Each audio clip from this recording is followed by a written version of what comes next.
गोल नहीं है, दुनिया मतलबी है। ये प्यार से नहीं चलती है, मतलब से चलती है। दुनिया में कोई भी रिलेशन बनाने के लिए, कोई रिश्ता जो है ना, उसके लिए 3 चीज़ का होना ज़रूरी है। एक डर, ज़रूरत और इंसानियत। ये 3 चीज़ ही किसी न किसी रिश्ते को रोक के रखता है। एक टीचर स्टूडेंट में रिलेशन होता है, उसको डर है कि टीचर के पास पढ़ेंगे ना जल्दी रिजल्ट होगा, अपने से पढ़ेंगे थोड़ा लेट हो सकता है।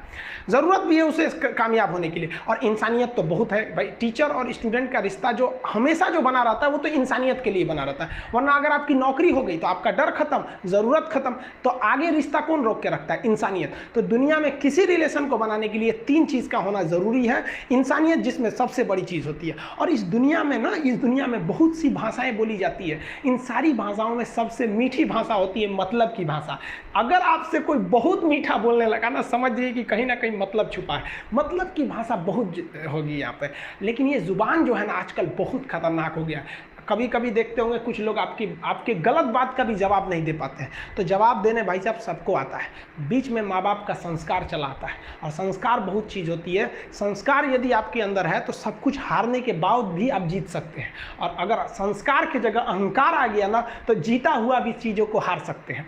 कमज़ोर व्यक्ति ही दूसरे काम का बदला लेता है, लेकिन जो ताकतवर होता है वो माफ़ कर देता है। लेकिन जो बुद्धिमान व्यक्ति होता है वो इग्नोर कर देता है, नज़रअंदाज कर देता है और बच के निकल जाता है। क्योंकि अगर कोई व्यक्ति आपको पहली बार धोखा दिया तो इसमें उस व्यक्ति का गलती है, लेकिन वही व्यक्ति अगर दोबारा धोखा दिया तो इसमें आपकी गलती है। सबसे समझदार होके चलिए, और मिजाज में कुछ सख्ती भी रखिए। लोग पी जाते अगर समंदर खारा नहीं होता, तो थोड़ा सा सख्ती भी बना के रखना चाहिए। इस दुनिया के कुछ दस्तूर हैं, आप किसी के लिए कितनी भी भलाई कर दे वो याद नहीं रखेगा। ये दुनिया का दस्तूर है, और आपकी गलती को कोई भूलेगा भी नहीं। इसे आप बुरा नहीं मानिए, ये दुनिया का दस्तूर है, इसे आप चेंज नहीं कर सकते। जैसे सूरज पूरब से निकलता है वैसे ही ये चीज़ें होंगी। लेकिन हम आपसे कहते हैं, आप दुनिया में आज कई लोग होते हैं दूसरे को लगते हैं सिखाने। आप क्यों दूसरे को बार बार ज्ञान देने लगते हैं? आप अपने आप को क्यों ज्ञानी समझने लगते हैं? दूसरे को सुधारने की कोशिश मत कीजिए, बल्कि खुद सुधरिए। आपके सुधरने से हो सके कि पृथ्वी से एक बुरा इंसान सुधर जाए। आप समाज में जहां भी रहेंगे तो आपके पास बहुत सारे लोग आएंगे, कुछ गलतियां भी करेंगे, कुछ अच्छा काम भी करेंगे। जब भी किसी की प्रशंसा कीजिए तो पूरी महफिल में कीजिए कि ये व्यक्ति ने अच्छा काम किया।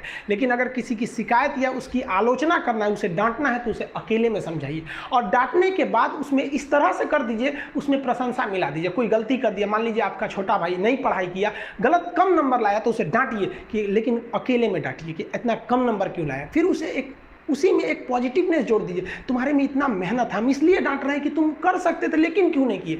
मतलब आप केवल इसे निगेटिव मत बोलते रहिए। और किसी भी रिश्ते को अगर बिगाड़ना है ना, चाहे कितना भी गहरा रिश्ता क्यों ना हो, उसकी कमियों को डेली कोंचते रहिए। तुम ये किया, तुम ये किया, तुम ये किया। यार दुनिया का कोई रिश्ता चौपट हो जाएगा। गलतियां सबसे हो जाती हैं, लेकिन दोबारा गलती नहीं होना चाहिए। जब भी किसी की आलोचना करिए तो उसमें एक छोटी सी प्रशंसा जोड़कर ही उस आलोचना को खत्म कीजिए। कि शुरुआत तो डांटने से किए थे, बाद में उसका हौसला बढ़ा के हंसी मजाक में उसे निकाल दीजिए। बीच बीच में उसे फिर एहसास दिलाइए, लेकिन बार बार कमियों को नहीं गिनाना चाहिए। महाभारत देखिए,